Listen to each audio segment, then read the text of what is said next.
Jadi perlu jamaah kita duduk sama keluarga kita, ngobrol sama mereka, tanpa membuat mereka putus asa.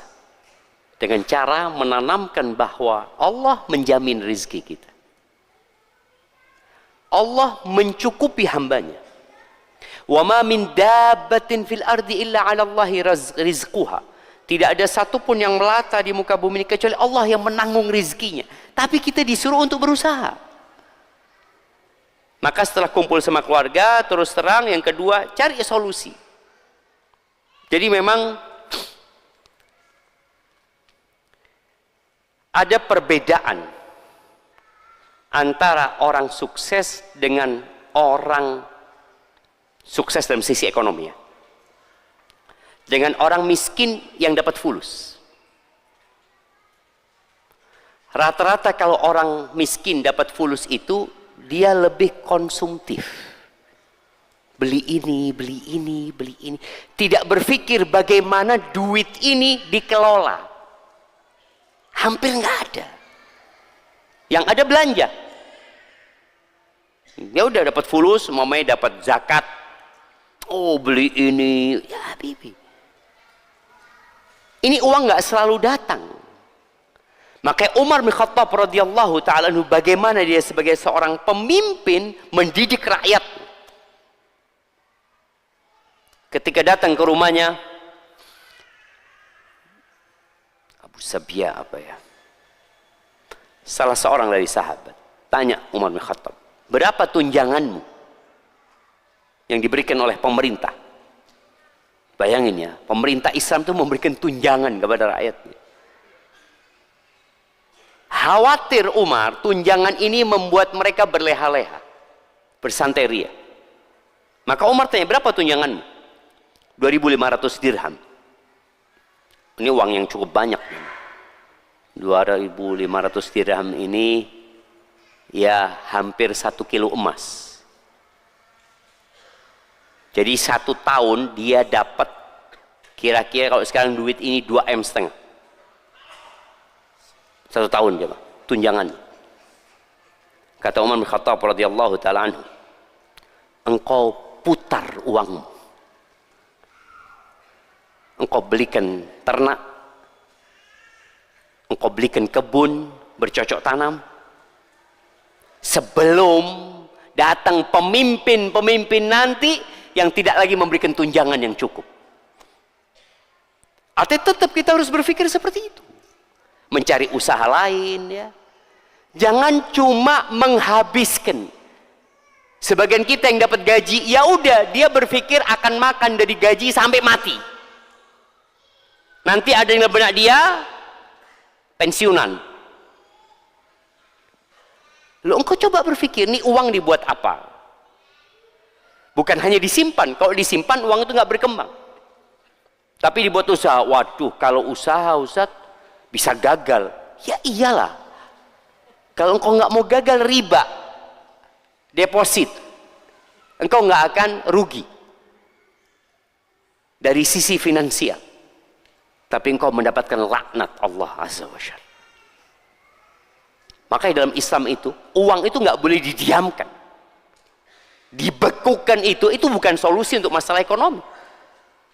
Umar bin Khattab nyuruh orang ini untuk memutar. Yang ketika uang diputar, dia umpamanya akan beli ternak, beli sawah, maka roda ekonomi akan berputar. Membuka lapangan pekerjaan untuk banyak orang. Itu Islam hadir untuk menyelesaikan masalah ekonomi. Bukan dengan deposit. Dan ingat, tetap tawakal kepada Allah, bergantung kepada Allah. Wa man yattaqillaha yaj'al lahu makhrajan. Barang siapa yang bertakwa kepada Allah, pasti Allah kasih solusi. Wa yarzuqhu min haitsu la yahtasib. Allah akan kasih rezeki dari arah yang tidak disangka-sangka. Jelas kemarin ketika COVID-19 lebih parah dari yang sekarang atau enggak jemaah? Lebih parah kayaknya. Bagaimana PHK besar-besaran, jutaan manusia di PHK. Anak ketika COVID-19 itu sering isi kajian via Zoom untuk beberapa perusahaan besar jamaah yang ada di Kalimantan ya. Ini perusahaan negara atau BUMN. Mereka ngomong, Ustadz, insya Allah bulan depan ada 60.000 yang akan di PHK Ustadz. 60.000 jamaah. Dan dia minta dipersiapkan jiwanya orang-orang. Karena ada orang-orang yang selama ini bergantung kepada gaji. Dan dia pikir perusahaan dia yang memberikan rizki kepada dia. La. Sama sekali perusahaan tidak pernah memberikan rizki kepada kita. Ketika bicara krisis ekonomi, ada beberapa orang barat yang berusaha untuk mencari solusi. Krisis ekonomi itu salah satu penyebabnya, atau permasalahan-permasalahan ekonomi yang lainnya itu, karena jumlah manusianya lebih banyak daripada sumber alam yang akan dimakan oleh mereka. Solusinya apa? KB. Mengurangi jumlah penduduk. Ya pantas kalau orang tidak beriman, dia akan berpikir seperti itu. Ini kalau nanti jumlah penduduknya semakin banyak, bagaimana nanti mereka makan? Padahal yang menjamin rizkinya siapa? Allah Azza wa Jalla. Dulu sudah ada pemikiran seperti itu. Mengurangi jumlah anak itu sudah ada. Di zaman jahiliyah. Allah mengatakan wala taqtulu auladakum min imlaq. Kalian jangan membunuh anak-anak kalian karena kelaparan. Apa kata nahnu narzuqukum wa iyyahum. Kami yang kasih rezeki kepada kalian dan kepada mereka. Karena ada orang tua yang berpikir materialisme. Dia berpikir, ya Allah, gaji ana 2 juta. 2 juta saja untuk hidup sama istri, ya Senin Kemis Ustaz. Ini anak mau lahir. Gimana makannya dia nanti? Susunya, biaya lahirannya. Kenapa dia menyampaikan hal itu? Karena lemahnya iman dia. Bahwa nih anak bawa rizki sendiri. Nggak makan rizki bapak? Enggak. Makanya ketika orang-orang khawatir, bukan dalam kondisi krisis ekonomi, tapi cemas dengan kondisi masa depan, Allah mengatakan, "Wala taqtulu auladakum khasyata imlaq." Kalian jangan membunuh anak-anak kalian karena khawatir kelaparan. Khawatir, belum terjadi. Kalau yang tadi sudah terjadi kelaparan. Kalau yang ini khawatir. Apa kata Allah? Nahnu narzuquhum. Anak-anak kalian tuh kami yang kasih rezeki sama mereka. Wa iyyakum, dan kepada kalian. Kemudian ya berusaha untuk penghematan. Apa kalau bahasanya pemerintah kita? Efisiensi ya. Ya penghematan. Ya menghemat segalanya. Tadi kita bicarakan rokok, berhenti ngerokok. Atau yang murah Ustaz rokoknya. Turun. Dari yang mahal ke murah. Turun ke yang murah, tambah batuk-batuk. Rumah sakit akhirnya. Tambah banyak lagi biayanya. Efisiensi. Makan jangan lagi di warung. Makan di rumah. Ini mahasiswa. Kalau antum beli kopi di kafe berapa? 15? 25? Ada yang lebih dari itu? Ada yang 40.000? Nah, seperti itu. Kalau antum bikin kopi di rumah 3.000. Nah, gaya hidup harus dirubah. Sebagian orang itu sekarang hidupnya kemana-mana bawa tumbler. Karena ada logo mahal tuh jamaah ya. Kemana? Padahal isinya ya dari rumah kopinya jamaah. Apa-apa sudah. Antum nggak mau gaya hidupnya turun, walaupun isinya sudah bikin di rumah nggak apa-apa. Tapi jelas mau nggak mau. Antum sebagai orang tua, untuk tidak lagi berlebih-lebihan, untuk tidak lagi mubadzir, dan perlu adanya manajemen mengatur uang itu. Tadi udah terus terang, uangnya cuma sekian. Yang kita butuhkan yang jelas makan, minum. Listrik, mulai saat ini bagaimana penghematan listrik? Kita ini kadangkala listrik siang hari hidup, kamar mandi nggak ada orangnya, lampu hidup. Ana terus sering ngomong sama Yusuf, Yusuf, itu lampu kalau hidup, Baba bayar Yusuf. Oh bayar katanya. Loh iya, kita perlu kasih tahu dia bayar, itu udah gratisan. Kalau nggak dipakai matikan. Kipas angin nggak dipakai matikan. AC itu ada timernya. Kalau yang rumahnya pakai AC, bagaimana AC-nya cuma hidup 3 jam. Setelah itu tidak pakai AC.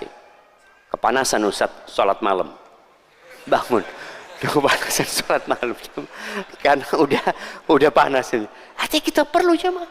Ada manajemen dalam rumah tangga kita. Adapun untuk para istri ya, para istri tetap bagaimanapun istri memiliki peran penting.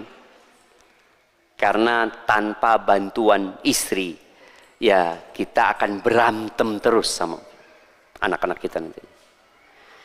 Bagaimana istri lebih menerima dengan kondisi yang ada, karena pada hakikatnya, nah ini masalah ekonomi ya.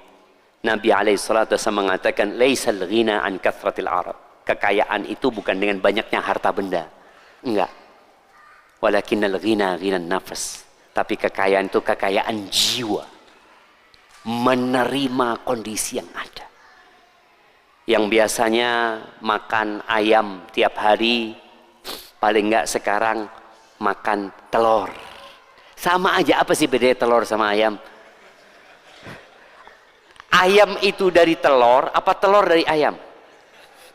Kan tapi sekarang masih belum ketahuan. Telur itu dari ayam atau ayam dari telur antum? Ya sudah, antum makan. Insya Allah. Anak ketemu kawan ya, bagaimana dia cerita.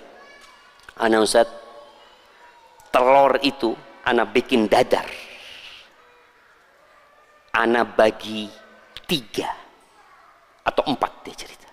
Buat sarapan, buat makan siang, buat makan malam. Sama nasi putih. Kalau lalapan, alhamdulillah banyak lalapan. Banyak sayuran sebenarnya. Dan ini salah satu bagaimana memanfaatkan lahan di rumah. Buat para ibu-ibu, ketika kondisi krisis ekonomi, bagaimana memanfaat lahan yang di rumah. Tanam tomat, tanam terong, tanam cabai. Yang sekarang itu bisa dilakukan di mana-mana, sudah jamaah. Manfaatkan lahan yang ada. Kalau nggak punya lahan, lihat lahannya tetangga. Yang tidak dipakai, sahih, karena banyak kadangkala ada lahan isinya ilalang. Izin, boleh saya bercocok tanam di sini? Kita bagi hasil lah atau gimana? Sampaikan. Ini yang perlu kita lakukan. Jadi istri, jadilah istri yang qanaah, bagaimana menerima yang ada, terus tadi dia berusaha untuk menambah masukan di rumah, atau kalau memang dia tidak bekerja, ya udah, bagaimana rumah menjadi sumber penghasilan buat makanan paling tidak buat mereka. Kemudian hendaklah para istri mensupport suaminya. Jadi ada istri-istri yang mungkin memandang suaminya belum sungguh-sungguh bekerja, tapi berikan support kepada dia. Katakan kepada suamimu, jazakallahu khairan. Pulang datang dari tempat kerja, bang, capek kok bang ya. Mas, kesel kan mas, sini mas tak pijet mas. Anak-anaknya dipanggil, nak sini nak, pijet bapak nak. Capek bapakmu nak. Jangan ngundang tukang pijet, iya bayar lagi tukang pijet. Bagaimana anak-anak itu dibuat benar-benar menghargai bapak mereka.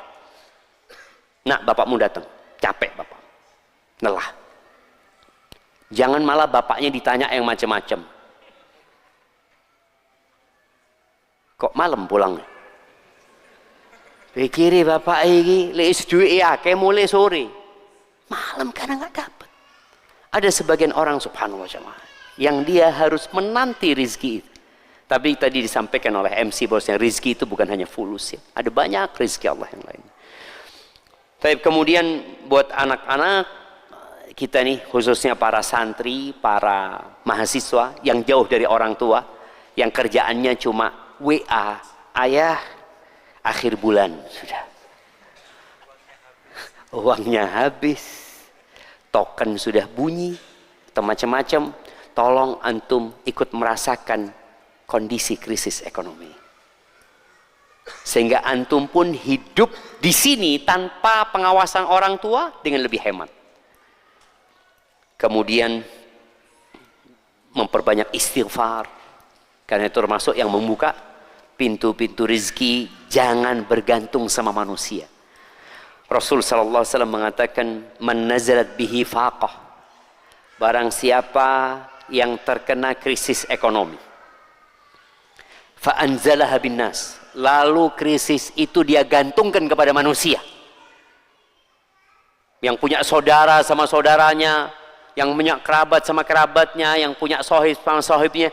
Artinya ketika kondisi ekonomi yang sulit, lalu dia gantungkan kepada manusia. Apa kata Nabi sallallahu alaihi wasallam? Lam tusadda faqatuh. Maka krisisnya tidak akan selesai. Makanya kadangkala ada orang yang sampai mati bergantung sama saudara. Mungkin sebagian kita, ya ana beberapa kali kasih pertanyaan, Ustaz, ana ini suka bantu keluarga ini itu, kok tambah tahun tambah parah Ustaz. Yang dulunya hanya anaknya, sekarang keponakannya terus Ustaz. Kenapa dia nggak selesai krisisnya? Karena dia menggantungkan kepada manusia. Maka jangan ada itu di hati kita. Nabi menjelaskan dengan gamblang sallallahu alaihi wasallam, lam tusadda faqatuhu. Kasih tahu keluarga kita. Antum kalau terus minta-minta terus, ngerepotin terus, antum sampai mati akan seperti ini. Terus solusinya apa? Wa man anzalaha billah. Barang siapa yang menjatuhkan beban hidupnya kepada Allah Azza wa Jal, fayushikullah lahu birizkin. Bentar lagi Allah kasih rizki. Ini harus ada di diri kita. Tidak bergantung sama manusia. Kita bekerja sama orang, iya. Tapi jangan sampai kemudian kita menggantungkan kepada manusia. Dan ingat, tetap yang punya kelebihan rizki, jangan lupa berbagi. Berbagi itu termasuk menyelesaikan masalah ekonomi. Wallah fi aunil abdi maka nal abdu fi auni akhi. Allah akan selalu membantu hambanya selama hambanya bantu saudaranya. Makanya ketika Nabi SAW pesan kepada Asma, ya Asma, la tuhsi fayuhsillah alaih. Wahai Asma, engkau itu jangan perhitungan. Nanti Allah perhitungan sama engkau. Wala tu'i fayu'illah alaih. Engkau itu jangan semuanya disimpan. Kan ada orang yang seperti itu. Menyimpan, hidup hemat untuk masa depan. Loh, ya nggak apa-apa engkau punya tabungan. Tapi jangan engkau terlalu menyimpan. Akhirnya Allah nggak ngasih sama engkau. Karena ada di tabungannya. Oh, itu masih banyak. Tapi ketika engkau berbagi, membantu orang lain, Allah akan bantu. Maka bagaimana kita sekarang berpikir? Dalam kondisi ekonomi yang sulit, kita berbagi. Hidupkan kembali, kirim-kirim makanan kepada tetangga. Sekarang sudah mulai habis. Dulu, Masya Allah, tangganya masa ini, kirim. Ya, seperti. Sekarang kapan kirim-kirim makanan? Akikoh. Nunggu punya anak, bahwa ini sudah tidak punya anak lagi, tidak ada akikoh. Masa nunggu? Jadi nunggu ada momentum lah, enggak. Antum punya rizki, bagi-bagi. Kemudian yang terakhir, berbaik sangka sama Allah SWT. Kata Nabi SAW, Allah berfirman, Ana inda dhanni abdi bi.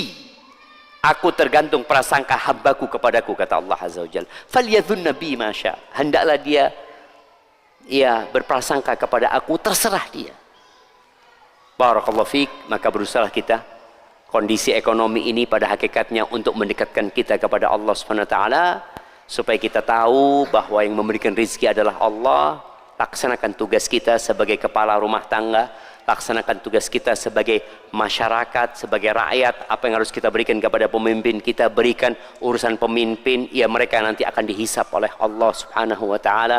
Karena faman ya'mal mithqala dzarratin khairan yarah wa man ya'mal mithqala dzarratin syarran yarah.